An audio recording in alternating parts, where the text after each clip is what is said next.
Hello everyone.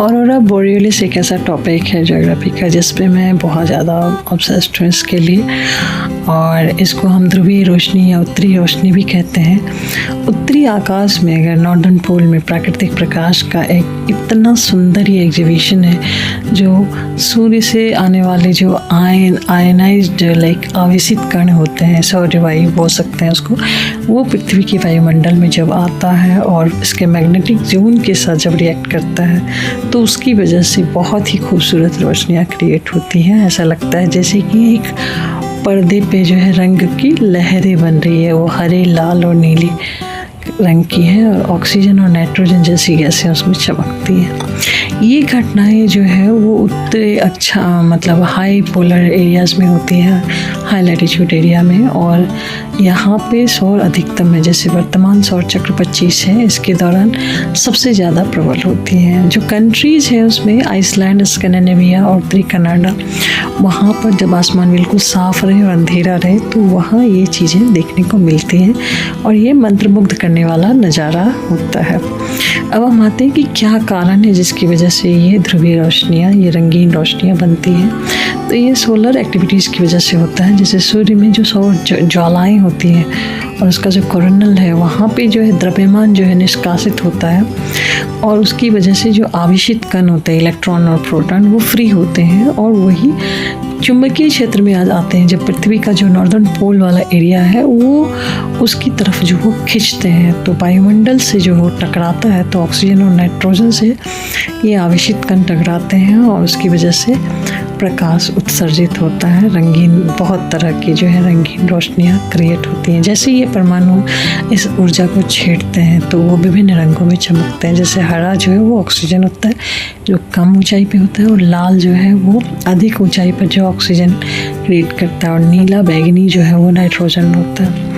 तो इस रोशनी को ऑरोरा मतलब भोर होता है, बोरियोलिस मतलब उत्तरी, तो ये उत्तर का भोर कह सकते हैं इसको। ये हमेशा उस तरह की रोशनियाँ वहाँ पे चमकती रहती हैं सूर्य की गतिविधियों की वजह से। और इसी के समकक्ष जो है वो नॉर्दर्न पोल पे ऑरोरा ऑस्ट्रेलिस होता है जो दक्षिणी रोशनी है। वो इसकी चमक जो है मंद होती है, इसमें पर्दे टाइप से वो लहरें निकलती रहती हैं और ये दृश्य देखने में बहुत ही सुंदर लगता है, स्पेशली अंधेरी रातों में। अलास्का में भी आप देख सकते हैं।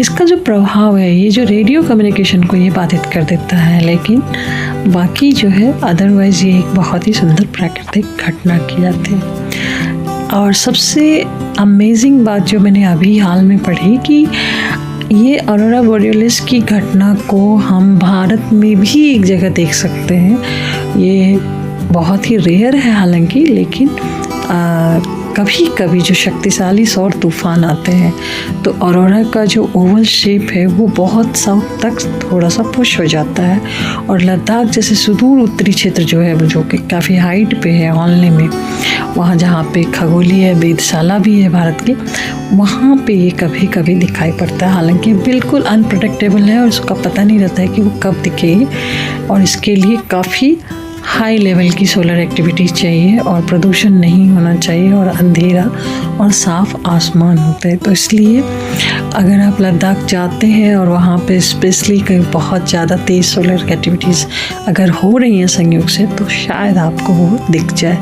तो लेह और नुब्रा घाटी में, लद्दाख में, हानले में ये चीज़ें देखने को मिल सकती हैं। अदरवाइज़ आप इसको देखने के लिए, बहुत खूबसूरत नज़ारे को देखने के लिए स्कैंडिनेवियन कंट्रीज़ में जा सकते हैं। ये जो भूचुंबकीय तूफान है जो लाइक जियोमैग्नेटिक इलेक्ट्रॉन का स्टॉर्म है, वो सूर्य से आने वाले कोरोनल मास के इजेक्शन को उससे जुड़ा होता है। और स्पेशली जब स्प्रिंग सीजन रहता है, बसंत और शरद के आसपास, तब ये जो है सोलर एक्टिविटीज़ जो है वो काफ़ी क्लाइमेक्स पे होती हैं। भारत में ये बहुत ही दुर्लभ है, लेकिन ये दिख सकता है और निचले अक्षांशों पर कभी कभी ध्रुवीय ज्योति प्रकट होती है। तो इस तरह की एक्टिविटीज़ अगर आपको देखने के लिए मिले तो ये आपका सौभाग्य होगा। और स्पेशली अगर आप बहुत दूर नहीं जा सकते, नॉर्वे में जाकर नहीं देख सकते, तो ये लद्दाख में देखने की आपकी इच्छा जो है वो पूरी हो सकती है। वीडियो कैसा लगा ज़रूर बताइएगा। Thank you very much.